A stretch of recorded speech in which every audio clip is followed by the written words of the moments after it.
Hello and welcome to another episode of Pakistonomy. My name is Uzair, and if you've been listening to this podcast for a while, you know that we have a historian in chief, Dr. Ilhan Niaz. He's back with us, back from Pakistan on a recent trip. And as he was joking on another podcast, that historians are in high demand on 14th of August. So I couldn't exactly get him on 14th of August, but I figured we'd do an Independence Day special with him. So Dr. Niaz, hope you're doing well and welcome back to Liberia, I guess. Hey, thank you so much. And yes, you're right in that sense that 14th August, one gets a few more phone calls than normal if you're a historian. Yeah, so I'm looking forward to our conversation. Let's start with sort of like I woke up this morning and I think I shared the article probably with you as well that Voice of America Urdu and then I think Arab News also had this piece about how there weren't a lot of flags up on rooftops in Quetta given the mood in Balochistan. And then when I sent this to another friend of mine in Karachi, he was like, well, it was kind of similar in Karachi, but that's kind of the mood at least that I get far away by talking to people who are on the ground. You were just there, and you were there around Independence Day. And what was that like? What did you gather from the mood in terms of the people you hang out with, talk to, and see and observe in Pakistan at this moment in time? Well, I was in Islamabad and we actually had to travel on the 14th, night of the 13th, early morning of the 14th. And there were so many people out on the streets. People were playing fireworks. There were traffic jams all over the place. It was a very, very excited and joyous sort of atmosphere in terms of families and everybody being out. So we nearly missed our flight because of this, because there was just so much traffic that our airport cab got delayed on the way in. So we were quite stressed out because of that. But touchwood all ended well, and we managed to reach the airport. So it was, I think, generally speaking, a little bit better than last year as far as Islamabad was concerned. But of course, I can't speak for the rest of the country.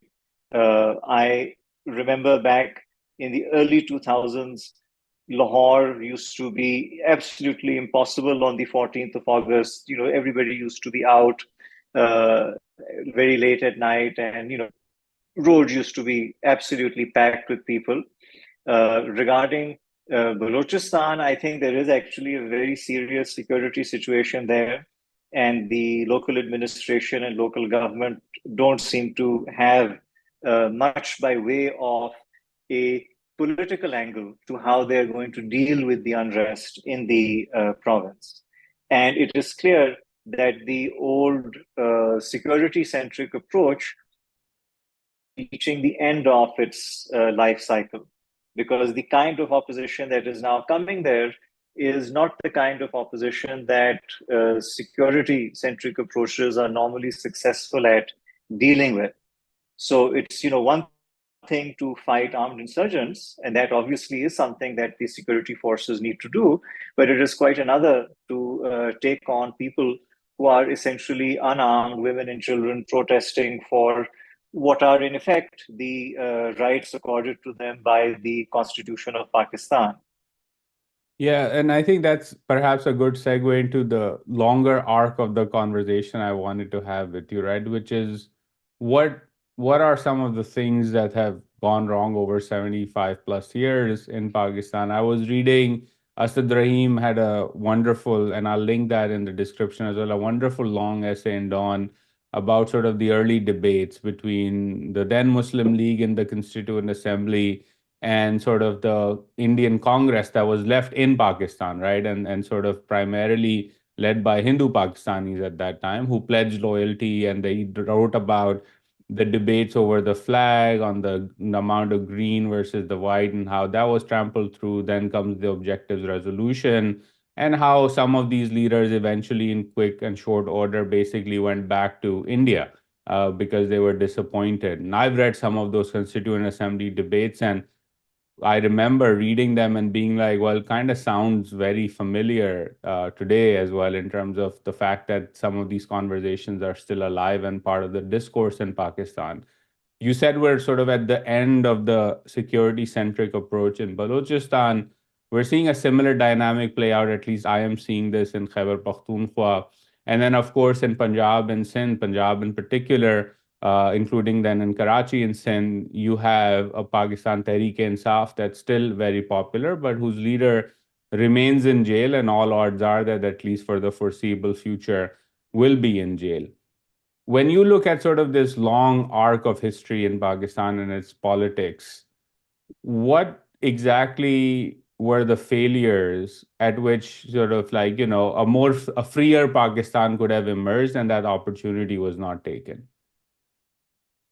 Well, I think the fundamental failure, and from this failure basically stems the permanent crisis of our constitutional and political order, was that the Muslim League, during its initial government after the independence of Pakistan, essentially failed to put into place a credible election machinery in which the opposition parties could compete and feel, if they lost, that they had lost fair and square.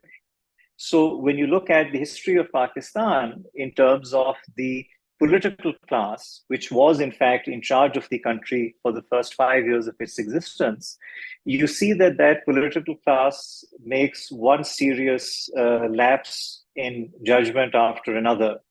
And this one in particular, I think, effectively vitiated the ability of the Pakistani state to produce legitimate and periodic transfers from one government to the next.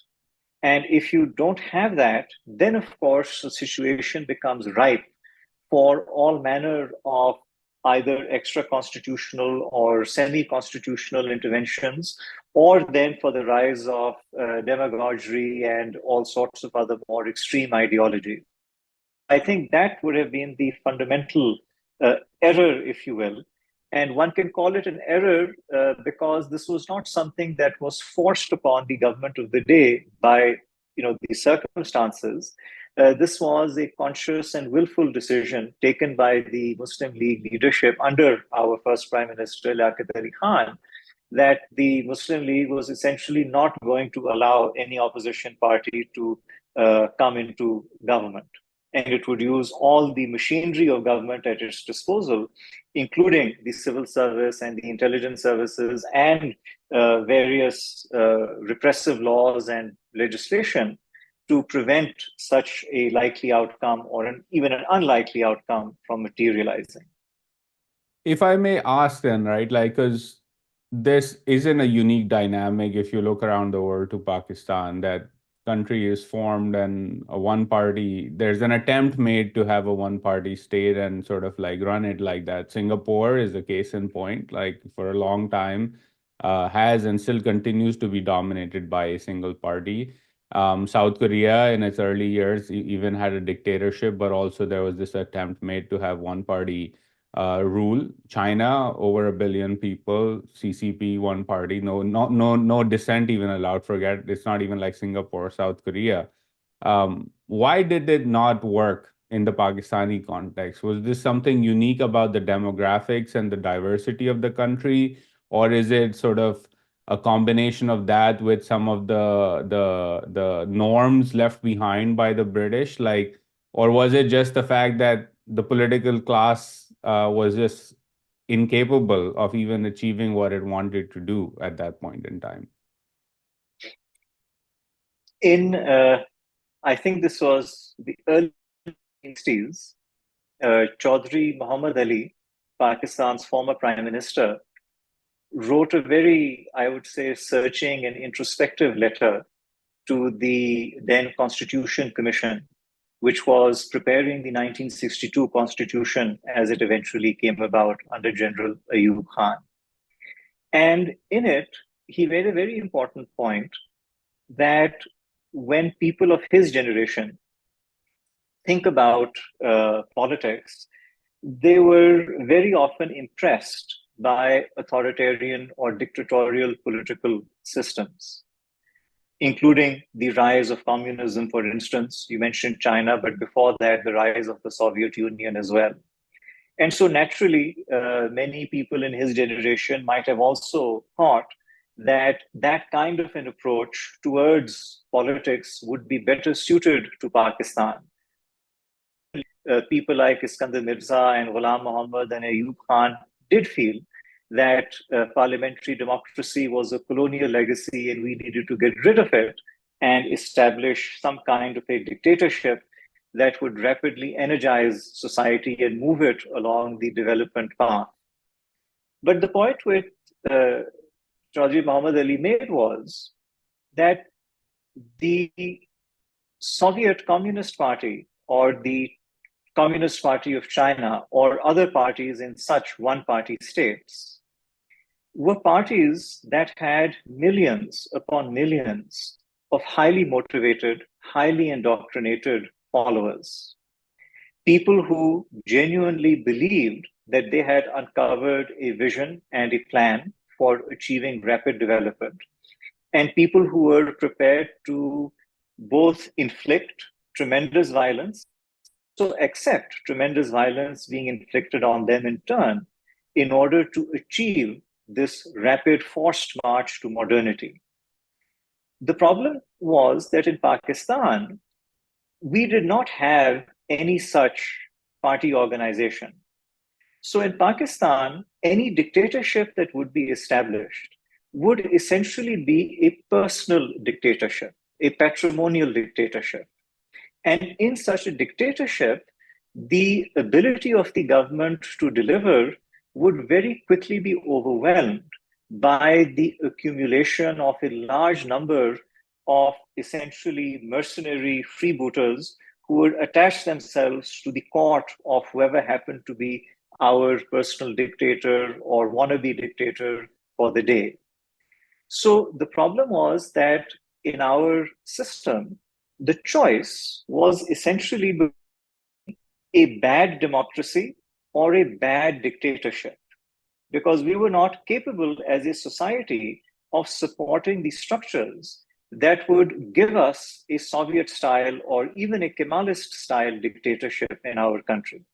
So in Pakistan, the only kind of dictatorship that you would have was the worst kind, sort of Idi Amin personal type dictatorship that went bungling about on one thing or the other, maybe winning a few successes here and there just by sheer luck, but not really capable of modernizing the country and pushing it towards a far more effective plane of development. So I think that was a problem that we faced. So in Pakistan, that is the choice that we had. And unfortunately, we made the wrong choice because, given a choice between a bad democracy and a bad dictatorship, a bad democracy is preferable because a bad democracy gives you the opportunity after every few years to at least boot out, no pun intended, the current ruling lot and bring in somebody else who might seem by comparison to be a little bit better, though probably after you've tried them out for a few years, you'll want to kick them out as well. Yeah, that's fascinating, right? And I think I would just add another layer on top of that, that in sort of the Pakistani case, yes, sort of Muslim League had a base of support in what was then East Pakistan, although that began getting eroded quickly after some decisions were made around language and seats and things like that. But in what was West Pakistan, right, you had the Unionist Party basically merged into the Muslim League, so not a loyal cadre of people. In Khyber Pakhtunkhwa, what was then NWFP, you had a very different political culture compared to what was there in the Muslim League. And then, of course, Sindh and Balochistan always had their own dynamics as well. So yeah, I think that's a very important point that the Muslim League was not sort of like deeply rooted and firmly sort of grounded in the society that it was trying to rule as well. I want to fast forward then to today, right? You said that we sort of have this personal type of dictatorship where it's the person and then hangers on come along and then sort of hijack the situation. I had Zaid Hussain Saab a few weeks ago on the podcast, and he said something interesting. He was like, "Well, this is no longer even a hybrid regime. It's basically military rule with a civilian facade." And he doesn't see it sustaining for a long period of time.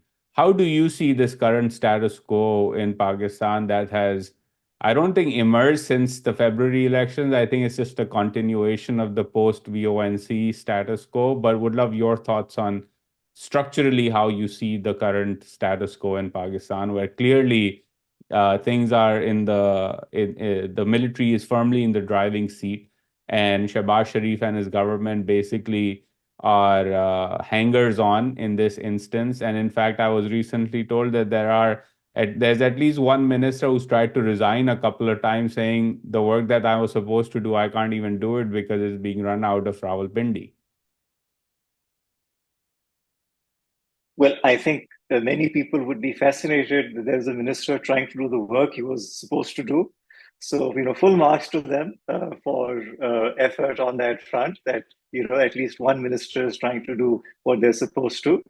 But leaving that aside, I think what has happened is that the social support, especially in the urban areas of the Punjab and also in the smaller rural towns and districts, has been very substantially eroded by the PTI.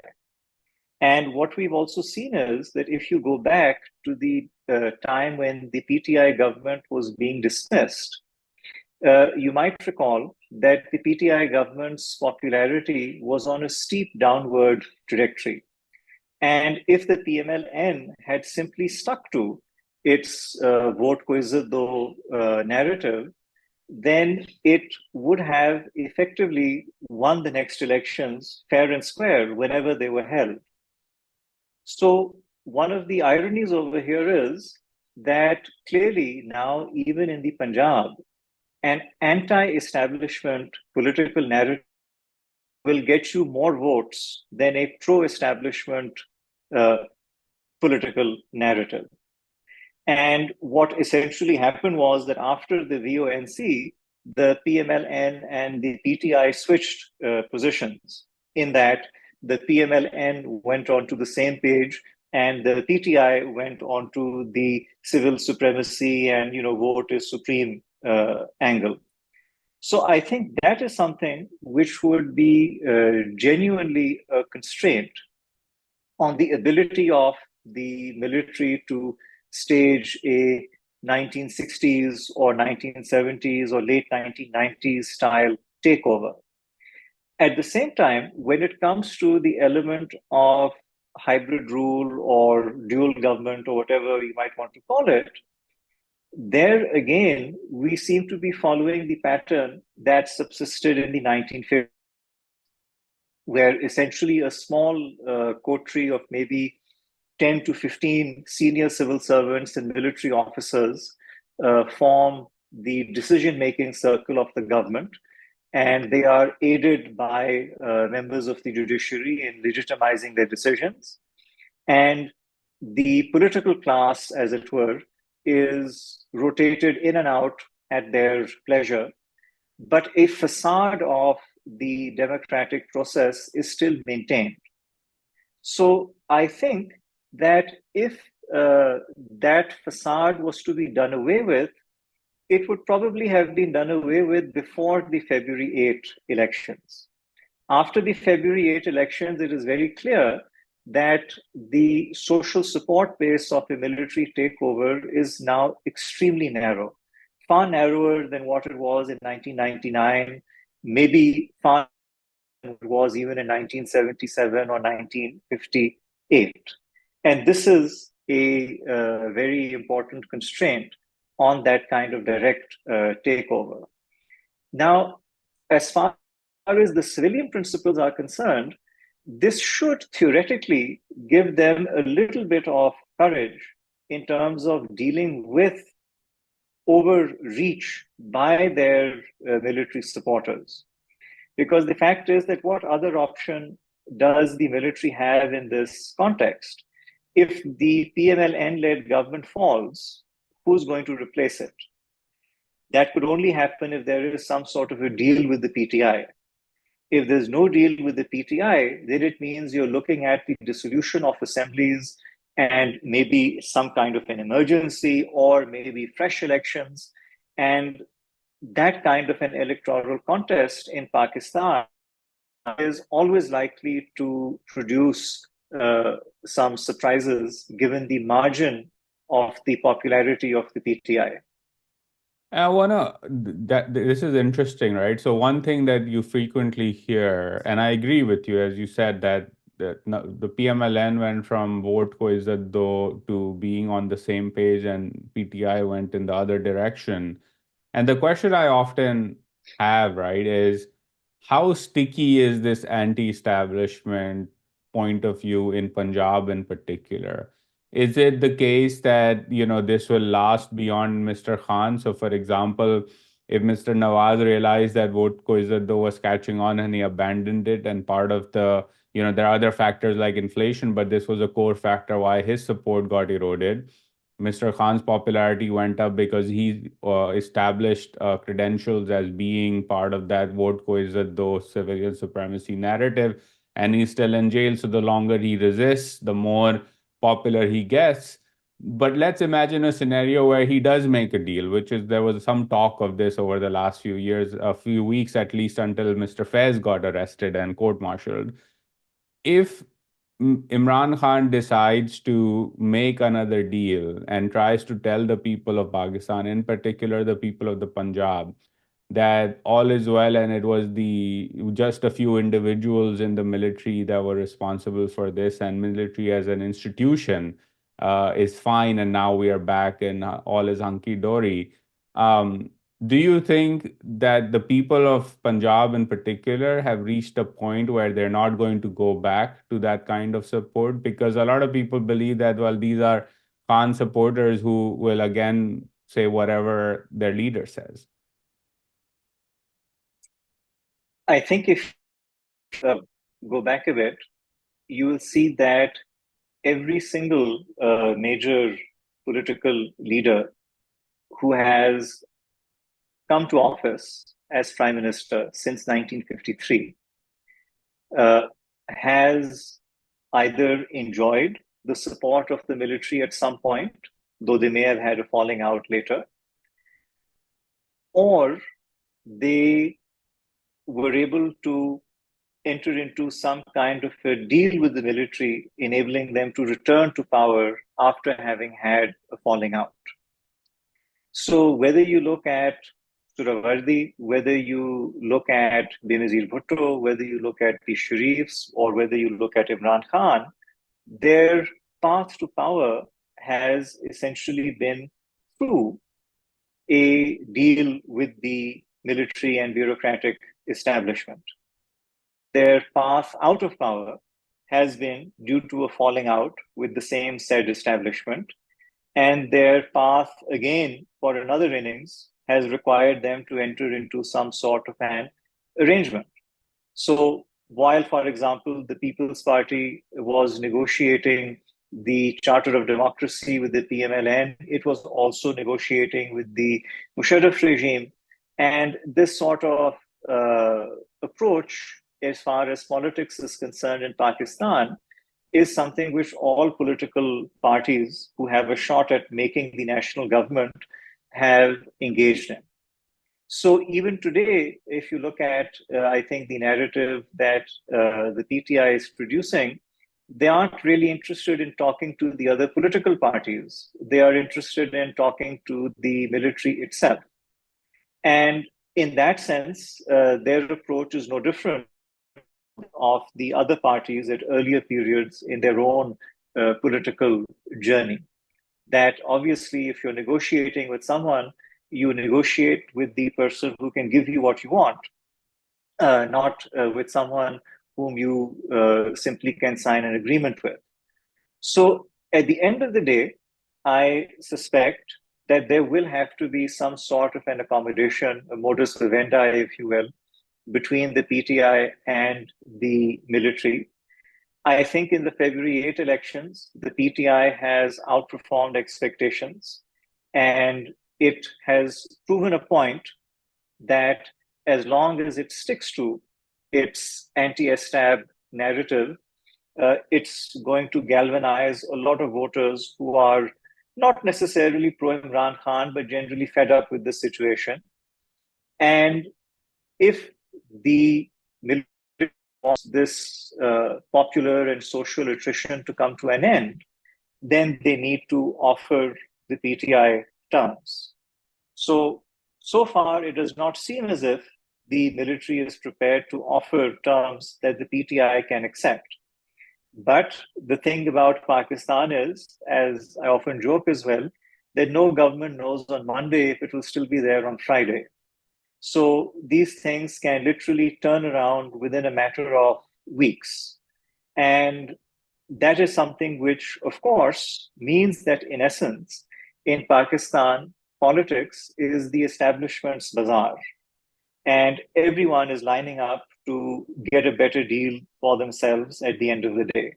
So the PTI is likely to go through a similar process. Uh, when and how it materializes is open to question, obviously.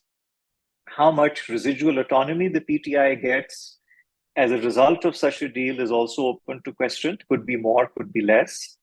And how much it affects their voter base, I think in the short run, it will probably help the PMLN if they get ousted and the PTI gets brought in. So you could well see a situation of, again, a reversal, if you will, of the fortunes, uh, because fundamentally the popular support is for that kind of a narrative now, even in the Punjab. So any political party going forward would have to actually weigh the calculation very carefully. The PMLN appears to have weighed it that even if we lose a lot of popularity, it doesn't really matter because the military is strong enough to ensure the government. And that's what we would like to do. So that, I think, is a calculation that the PMLN has made. And that calculation so far does appear to be paying off for them in a manner of speaking. But the feeling that you described, that one minister, is, I think, something which is maybe quite widely shared, that the element of duality is leaning too much in favor of the military's interference in even the day-to-day running of the government. And that, of course, very often speaks to the nature of the immediate military leadership in place. Some are more micromanagers, some are a lot easier in terms of letting the civilians have their go at a few things and them too much. That depends on the chief's personality, really. But in this case, it does seem that there is too much pressure on the government at a day-to-day level, and that is not healthy for this experiment. Yeah, I fully agree with that. I want to switch our conversation. I was listening to one of your recent podcast episodes, and you said something very interesting that clicked a memory in my mind. You said that Mr. Jinnah was a post-enlightenment leader leading a pre-enlightenment population. And that reminded me of a wonderful and free lecture almost that you gave me over a dinner conversation in Islamabad about Protestant thought and like the emergence of a more industrialized Europe. And I was wondering if we could have that conversation for the audience as well, because I found that fascinating about how the emergence of the Protestant Reformation and Martin Luther's ideas sort of changed the way Europe operated. And if I'll paraphrase, and then would love for you to share your thoughts on this, that at one point in time, ideologically, religiously, there was a divide in Christianity. And Protestant thought basically said that you will never be sure that you will be saved. And therefore, you try to do the best that you can as an individual. And that change of mentality was very different compared to what Catholicism sort of, operated, or the way in which Catholicism operated, which is very similar to us Muslims in the sense that jo guna karna hai, whatever sins you wanted to do, give some charity, go for umrah, confess to the priest, and you'll be washed away, and you start again on Monday doing your own thing. Help us understand like why this was such an important moment, right? Because that, I think, often in our conversation we miss is that political change, societal change, modernization often is associated with how societies operate. And I recall our conversation over dinner that this reformation that happened through Martin Luther was both violent but also very impactful for Northern and Western Europe. I think basically, if we think about what is the major transformative event that leads us from the medieval West or medieval Christendom to the modern West as we understand it today, then that transformative movement would have to be the Protestant Reformation. And the reason for that is that the Protestant Reformation physically destroys the wealth and administrative and military power of the Roman Catholic Church in large parts of Europe. It also forces the Roman Catholic Church to enter into agreements with national Catholic governments that diminish its power over the church establishment, even in Catholic majority countries, as states become stronger than the church. And what it does is that it promotes a worldview that does away with transactional morality, which is to say that the way that the Protestant reformers see religion is that ultimately there can't be a negotiation between man and God. So there is no scope for any third party, like the Roman Catholic Church or the saints or the existing establishment, to interfere with God's judgment. So God's grace is granted. We don't know to whom and why. That is in His knowledge alone. And the best we can do is that by following His teachings, we can perhaps attain worldly success. And that worldly success might be a sign that we are one of the elect, one of the people that have been chosen to be saved. So this is in many ways a very sort of deterministic or predetermined view of human salvation. But what it does is that it eliminates the possibility for any wheeling and dealing. So whatever you do, whether it is right or whether it is wrong, you are responsible for that. And responsibility is not something that you can transact your way out of by buying indulgences, by making a donation of land or money to the church, by celebrating feast days for different saints, by going on a pilgrimage, or any range of other good works that the Roman Catholic Church promoted, largely as a means of enriching itself.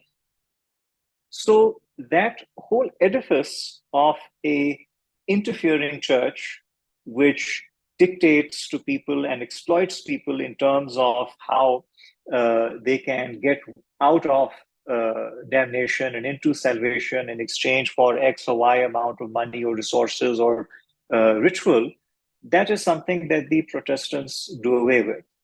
Then, of course, equally critically, what the Protestant reformers also do away with is the idea that the church is superior to state authority. So, in the medieval period in European history, the church is the first estate. The canon law effectively overrides all other laws. And the church members, the clergy, they have their own special courts and tribunals to try cases. And typically, they enjoy immunity from prosecution at the hands of the state authorities. They're also not liable to pay taxes, though they can collect taxes, the tithe in particular. What the Protestant reformers do is that they argue that, well, no, the church has no right to any of these special immunities or privileges. So if you are a clergyman, that's perfectly fine. That is a choice that you make in terms of your vocation. But that choice does not grant you any special financial or social or legal privileges. It is the temporal authority, the state, that has to be obeyed in your respective kingdom. And it is in this context that Luther makes the case that, in effect, God rules over two kingdoms, the temporal and the divine. And for the purposes of the temporal kingdom, he has granted us reason and the ability to discuss things, and states and parliaments and all sorts of other apparatus. And we need to obey that authority and to follow that authority. And when it comes to the religious kingdom or the divine kingdom, God has given us his revelations. And it is basically up to each individual to engage with those and make their own path as their conscience would dictate. So when we think about things like the separation of church and state, the freedom of individual conscience, the right of people to associate with whatever particular religious faction, the fact that the Protestants did away with the notion of papal infallibility, creating the possibility for there to be many, many different legitimate interpretations of Christianity, which created religious pluralism within Protestant societies and eventually helped with the creation of secular states as well. So all of that is essentially associated with this movement. Now, of course, this was an incredibly violent movement. So Martin Luther himself was from Germany, and in Germany, essentially between 1529 and 1648, there was one war after another, associated with the Reformation, and then after 1542, the Counter Reformation. And these wars ended in the 30 Years' War of 1618 to 1648. And that last conflict alone effectively killed off nearly 30% of Central Europe's population. But at the end of that war, the Catholic Church and its allies in the Habsburg Empire were decisively defeated. They were unable to establish or re-establish, as they saw it, the universal writ of the true Christendom over the whole of Europe. And we entered the period of realpolitik and balance of power and nationalism in European history in the years after 1648. So the rise of the modern European state is also indirectly tied to this particular Reformation. So it is itself a fascinating subject, and I don't think I've really been able to do justice to all the nuances in it in this intervention. But that's what it is if you summarize it. Yeah, and this was a fascinating part, right? In the sense that as I sort of read up a bit more on these years and in this period of like change and violence and upheaval in Europe, what also stood out to me also was that technology played a role, right? The printing press had emerged in Germany at that point in time and played a key role in quickly spreading Luther's ideas and then also fueling the conflict itself, which I think a lot of us forget that in the digital age where we talk about sort of far right writers amplified by Elon Musk on X and how that's become a problem for nation states, even in England for now. It's been a problem in places like Myanmar, Sri Lanka, Pakistan, India for a long time now. But it was technology that accelerated the spread of knowledge and ideas and conflict at the end of the day in that era as well. I wanted to ask you, like, if you were to sort of connect what happened at that point in time where we are in sort of Pakistan as a pre-enlightened society. I was still in many ways still stuck in the old ways of doing things, and modernity as part of an individual's day-to-day life is still a long way to go. Has still a long way to go. How would you then look at sort of where we are currently with current media, current ideas, current influence of, let's say, Muslims don't have a church, but there are hierarchical institutions of religious thought in Pakistan, and even constitutionally, they exist through the Federal Sharia Court and the Council of Islamic Ideology. If you were to, as a historian, again, like connect that dot, what would it take in a place like Pakistan to accelerate modernity? That's really the question I'm grasping at, is like from a social standpoint, what has to begin happening for Pakistan and Pakistanis to truly embrace modernity as opposed to just the facade of modernity, which is I have an iPhone and I'm connected to the internet? I think in terms of modernization, there are three indispensable requirements without which societies cannot actually make an advance towards modernity in any meaningful sense of the term. The first of these is that you need a reasonably legitimate and stable political order in place. Doesn't matter whether that order is authoritarian or liberal or a mix of the two. It has to be stable and it has to be reasonably legitimate. Second, you need the ruling elite or a sizable faction of the ruling elite, along with a sizable faction of the intelligentsia, maybe even a decent amount of popular support as well, maybe 10-15% of a critical mass of the population, that has embraced the epistemology of science and humanism, in which the causes of things are understood to occur not as the result of supernatural forces, but as the result of scientific determinable forces that we can use our reason to understand and engage with. And the third is that you need such societies to start investing substantially in the development of what we would today call their human resources, the education, health, basic infrastructure useful for their people, things that would basically go into boosting productivity in the long run.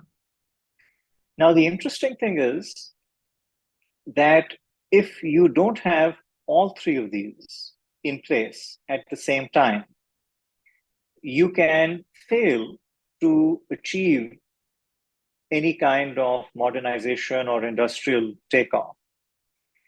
A good example of this is the contrast between Spain and England during the 17th and 18th centuries.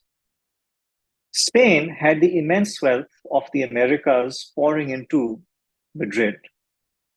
That basically enabled the Spanish king to wage wars, to fight the Protestants as he saw them, to build magnificent palaces for himself and have a large army and play a very important role both as king of Spain and later as the king of the Habsburg, emperor of the Habsburgs.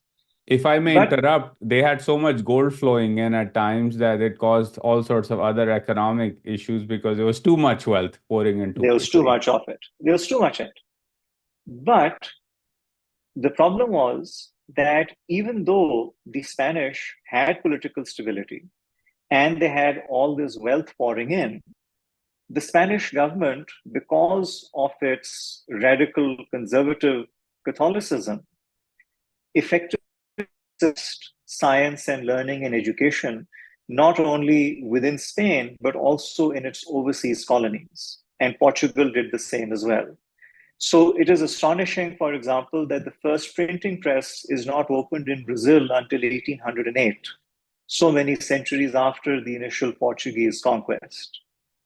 So the thing that we need to understand is that these are the three indispensable requirements. Now, when we apply these three requirements to Pakistan, where do we stand? Clearly, we do not have a stable or effective political order in place. It is also contested in terms of its legitimacy.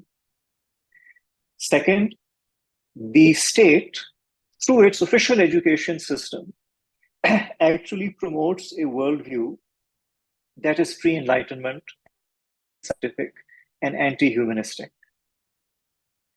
And a large number of the state institutions, therefore, produce graduates that are actually trained not to think critically or solve problems, but just to have a sort of rote learning of whatever subject it is that they have chanced upon.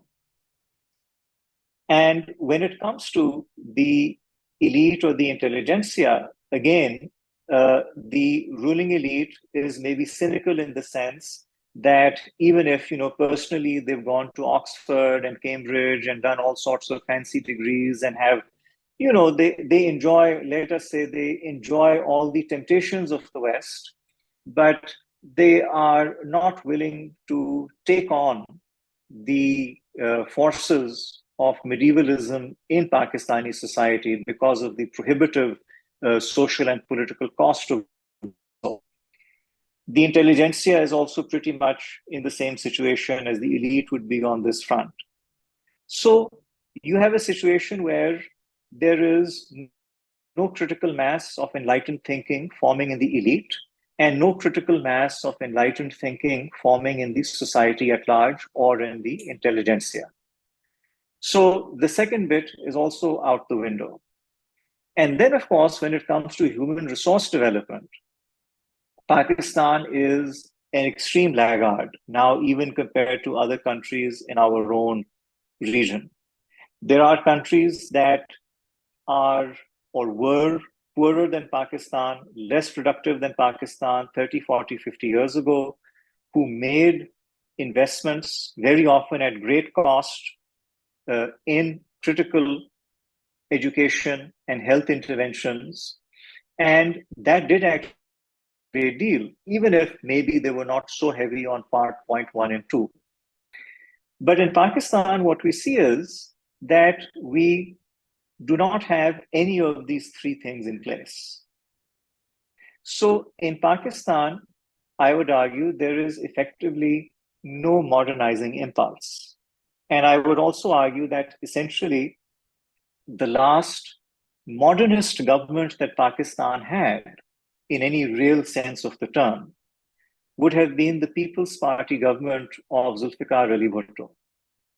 So since 1977, all of the parties that have come to power, including the People's Party in its post 1988 incarnation, and the PMLN and the PTI, they are all extremely resistant to modernity. They are all, in a way, anti-modern parties when it comes to forward thinking and programming. But of course, the leaders of these parties, they speak good English, have gone to good schools, travel abroad, know how to eat with a knife and fork, wear a suit and tie. So that kind of aesthetic modernization is maybe there, but that is more a question of lifestyle than worldview. So the ruling elites and maybe even the middle class and upper middle class in Pakistan, they aspire to a Western consumer lifestyle, but they fundamentally wish to retain an Iron Age worldview. And this is something that the society as a whole is largely committed to. Yeah, I think that last point, right, about the facade of modernity through the consumer lifestyle, you made me remember a number of years ago now, probably like 8, 9 years ago, I was having a conversation with somebody who was quite modern in terms of the suit and the way in which they spoke good British English, had gone to LSE for some master's program for a year or something. As well, we were having a conversation as you would remember, and many of the listeners would remember, this was a time where the war was still raging in Pakistan, right? It was very unstable. Swat and Waziristan and all these places were still not under the control of the government fully. And so we were having a conversation about what was going on.